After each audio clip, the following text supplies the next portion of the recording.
done very well.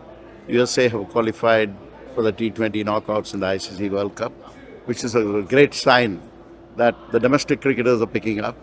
And if that happens, I think the future for MLC is going to be very bright.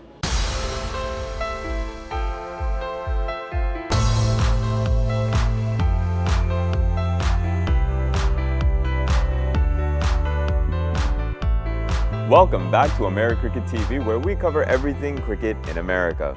I'm Anil Shankaramanchi. And I'm Richard Ray.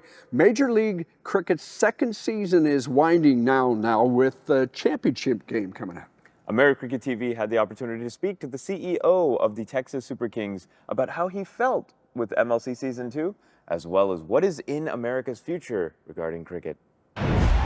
Drag that, but he's hit it well enough. It's not going to go away for six. Major League Cricket made tremendous strides from Season 1 to Season 2, foremost among them gaining List A status from the International Cricket Council, putting MLC on par with all the ICC-approved domestic T20 leagues.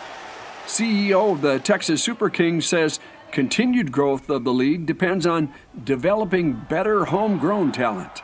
So over a period of time, you'll have more of the domestic players and less of foreigners playing when the standard improves. So that is what you will finally aim to get at.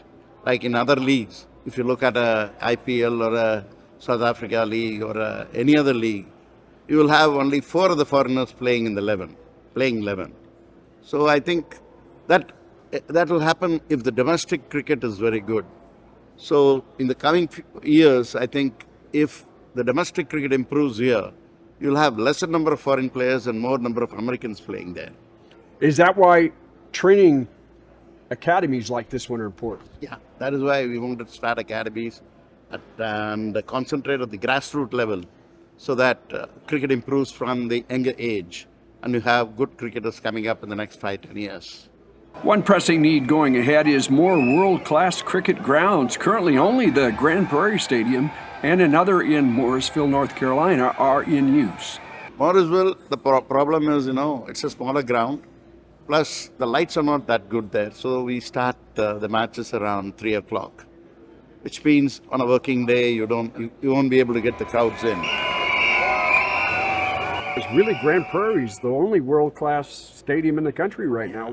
Are there other stadiums coming up? So the other 5 franchises are also coming up with their own grounds.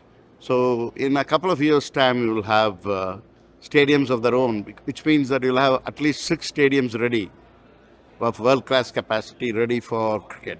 That is a good sign for American cricket. I think in the next 3 or 4 years, they will try to expand it by another 2 teams. Okay, it's up to 8, maybe 10 eventually? Maybe 10 eventually, but that will take some time. More domestic players, but MLC fans can also expect to continue to see international stars, in part because the timing of the tournament is right. I'm also told that it's an attractive place for international players to come. They like coming to the States. Is that true? Yeah, they like to come and play here. Why? That's true because, see, this is the only period when they're out of international cricket. And to come to the US, all of them will be very happy to be here. So it also provides them an opportunity to visit the country as well as play some good cricket. That's an opportunity which every foreign player will love to have. The Prairie Stadium, where Major League Cricket has played the majority of their games the last 2 years, is actually, a lot of people don't know this, a renovated old minor league baseball park. Certainly, but now it is a world-class cricket stadium right here in the great state of Texas, and it has become a field of dreams for both the players and the community at large. We're not the same country we once were. There's 400,000 Willow subscribers in North Texas. Why? Because they have moved here. And they're wanting to bring their kids to watch cricket. They played as a child and then moved here because of business, marriage, a new life, whatever, and have begun their roots here, but they want their children to see in person what they grew up playing, and in turn they want their children to be able to play it. Fathers like Ranji. For cricket to come here in North America is a big deal. And sons like Pranav. Through playing it and watching games like this, I think I've just grown to love the sport a lot. At this age, he has played a lot more games than I would have played. at all my life. Okay, and he's a professionally trained player now. Watching the World Cup and Major League Soccer now has Pranav dreaming big. Coming from the Asian region, it's kind of, I would say, it's more in the blood. So everybody is a fan of cricket. Everybody watches cricket, and millions of people watching it. So first time I just got him introduced to cricket, watching TV, and then he said, "Oh, this is cool," and then he wanted to start playing as well. And 7 years now, he has been playing cricket. And he loves to grow up to become a professional cricketer. What, you think you got a shot at it? Hopefully, What's your dream? to play in this, to play in the Major League Cricket, and hopefully perform. We're going to have between 5,000 and 7,000 here tonight once it's all over. Grand Prairie Mayor Ron Jensen is rightfully proud of what the stadium here represents. How it was resurrected from a failed minor league baseball field and is now a field of dreams for a cricket future. Well, it saved this stadium. It was built as a baseball field. We all love baseball, but an unaffiliated baseball right next to the Rangers with Round Rock down the road, it was a tough sell. So it kind of went dark for a while, and then we were approached by Perot Jane about cricket. And it took him 2 times to get a meeting with our city manager. And he said, "What the hell, let's try it." It can't do any worse than baseball. But it put us on the map. And so lots of diverse individuals are going to be able to come experience things with their children right here in Grand Prairie that they weren't not able to do before without traveling to Pakistan, India, London. I'm so proud of that. I kind of labeled that the father-sons package but it's also fathers-daughters because as we had with Snigdha, top-notch USA player coached by her dad going back to India to want to play for the India national team eventually. But it really is a generational thing for a lot of parents who love cricket and want their kids to love it like they did. Certainly, and obviously when I was growing up in school, everybody was talking about playing catch with their dad. Well, now we can practice fielding with ours, so that's definitely something I'm looking forward to. But when we get back, we will hear about some top-notch grassroots cricket happening right here in Texas. Hi, I'm Dhaval Kulkarni and tune into AmeriCricketTV to get all the updates on cricket. It's gonna get big.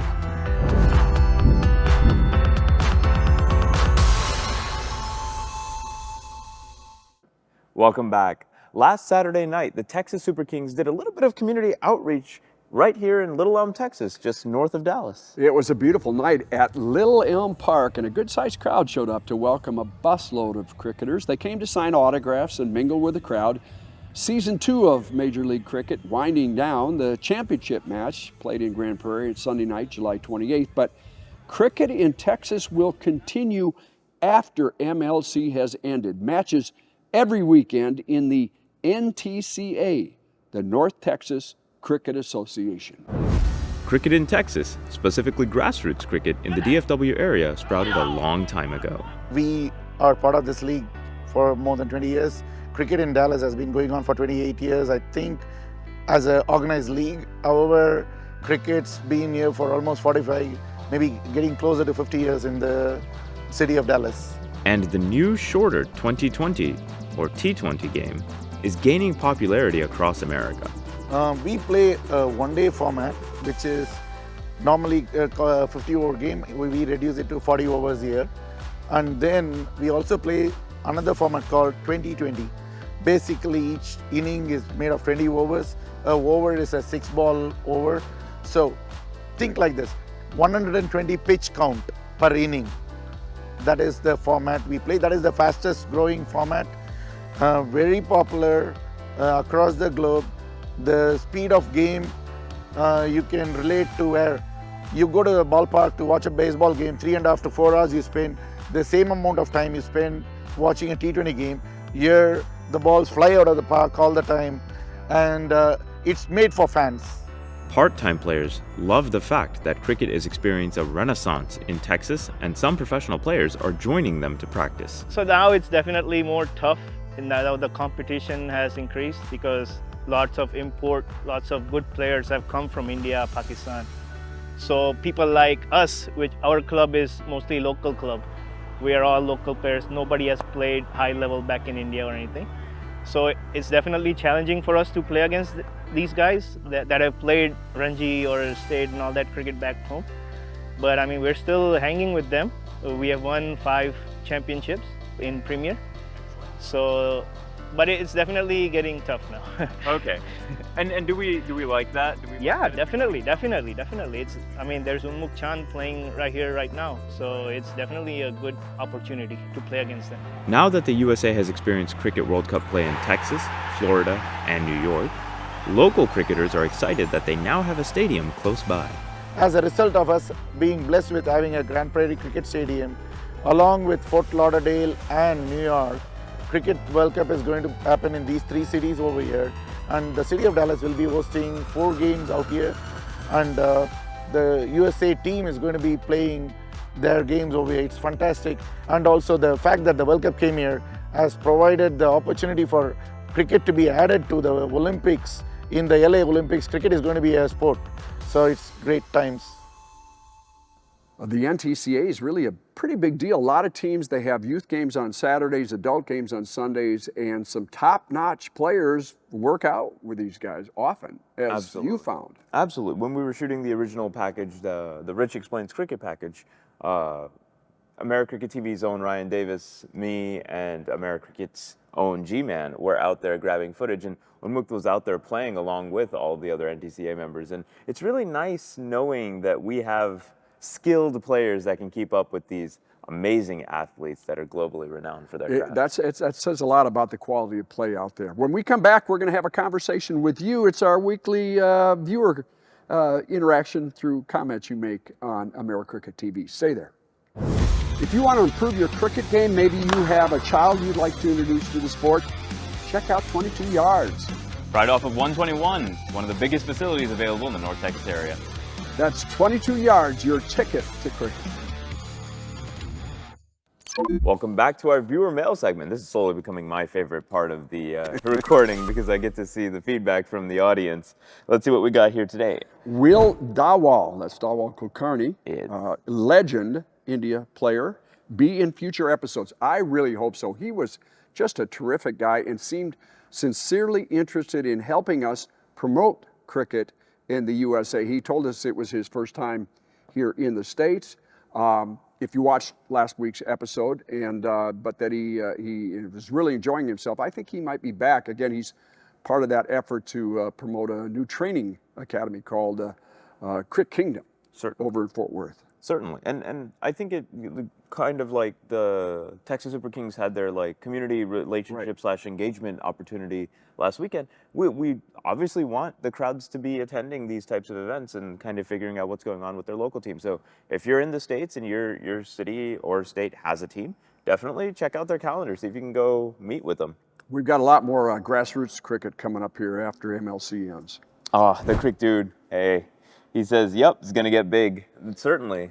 I hope so. I hope so. Well, we're up to well over 1,000 subscriptions now and tens of thousands of views, but we do need your help in promoting this channel. The more help we get, the more subscriptions, the shares, the like we get, that the better we can grow this, the faster we can grow this. It's going to grow, but we do appreciate all the people who take the time to leave a comment, certainly to make a subscription, to get notified of what we're doing.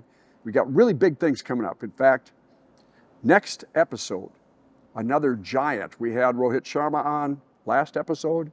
Got as big a name in cricket as Rohit, if that's possible, coming up next episode. So stay here, stay with us. Okay, any new stadium built in America? Okay, if you're watching this episode, you saw the CEO of the Texas Super Kings talk about the fact that the Grand Prairie Stadium and the one in Morrisville, North Carolina is all they have right now, but the other 4 franchises are in the process of building their own cricket stadiums. And so yes, they are coming. He didn't give us a timetable for how soon that was going to happen, but they're coming. And also eventually they're going to go to 8 teams and eventually to 10. So are more stadiums coming, but it's going to take a while. But I'm thoroughly looking forward to that infrastructural level involvement in the community. I think once that happens, I think again you'll see they'll have places where they can play world-class cricket. You'll see more of that in the States. And that becomes almost like a small tourist site. Like, you know, when big games happen at certain stadiums, they become a moment in history. Yeah, absolutely. Okay. Sport in the USA seems to need school and university involvement. I'm not sure what the current situation is for that across the country, but it would seem to be the ideal way to get new people involved. You know, we had a similar comment on that, a question about that in the last episode, and I'll answer it again. That is happening. Little Elm here, Tony Singh, a council member out there in the town of Little Elm, north of Dallas, is working on getting the UIL involved in it. There's an effort in South Lake, which is another suburb of Dallas and Fort Worth, where they're trying to get it in the schools. I think that is a big step coming up. Certainly, and I think the physical activity that happens at the younger ages, if multiple sports can get introduced, and that's certainly how it's going to happen. And Little League in baseball is definitely, like, when does that happen? Like, what age do you That's really... 6, 7, 8. I mean, they start T-ball even younger than that, but yeah, getting stuff like that started. And again, that's where you might get kids who were born and raised here, don't know anything about cricket, but they see it being played and say, hey, that looks like fun. So I think that'd be important if they could get it in those levels where it starts young, works up through elementary, middle school, high school. That would be big. Hey. Okay, one more. We got time for one more. This is the tough one. Kadambagai. Kadambagai. Explain what about MLC tournament structure and format in detail, the player sign-in system to how different from auction system. Well, okay. Wow, okay. That seems like a whole separate video, standalone episode. Well, let me tell you what we think we know about it. What we think we know. What we think we know. Okay. They have 6 teams. They play a round robin. The top 4 get into the playoffs, and then so they have the semifinals, and the winners of the semifinals play in the championship game. Mm-hmm. I think that's how it's worked. I'm pretty sure that's how it worked. As far as the auction system, again, earlier in this episode, the CEO of Texas Super Kings talked about in order to improve the league, they need to get a higher level of domestic player coming in, and they think that's happening.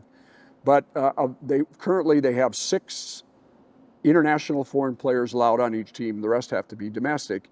He'd like to see that go down to 4 international players.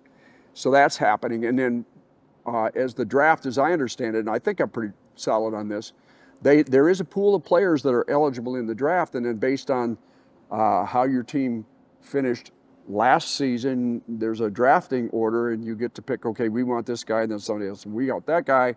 So it's much like any of the draft systems, I think, with the pro sports. And I don't think we answered half that question, but I think that's all I know about it, unless you got something to add. No, that's pretty much it. But I think what was really cool for me was on the MLC's YouTube page, there is a small recap video of their first draft. Right. And it was quite well done. I thoroughly appreciated the efforts the MLC had put into it. I want to see that get televised more. I want to see that make it into mainstream media more, because I think that celebrates cricket and that celebrates cricketers. Because that's like your red carpet night almost, right? So that for me is celebrating cricket as a sport culture here in America. Though it's there, I would certainly want to see it get bigger, because then we'll get more people interested in showing up for that night. Well, and you know, in any sport, we're always looking for who's the next star coming up, who's the next young Michael Jordan or Babe Ruth or whatever. So when you're looking at the draft, and if you get that kind of interest going, who's going to go number 1 in the MLC draft? Yeah, eventually maybe that'll be maybe half as big as the other sports. But I mean, now we, was it last episode, a couple episodes ago, we just talked about the stats being officiated now. Right. So those stats are now going to start racking up. So you're gonna start seeing some strong candidates come out of the U.S. And this also, I think, the chance for domestic USA players to compete against the best in the world brings the level of their play up too. So it's all about growing cricket in the U.S., and that's what we're all about. Which we cannot do without the interaction and engaging entertainment you guys give us here in the comment section. But just not the comments alone. You guys have been active on the polls. You guys have been active on our Instagram. And that's everything we could ask for. please give us more of that, because this show without you guys is absolutely not cool. Share the word. Blatant self-promotion here. We need you to subscribe, share, and like. Let's grow this thing. Let's keep it going. Send it to a friend. Send it to one grandparent. Let's just see what happens. Okay. And we'll see you next episode. Bye, guys.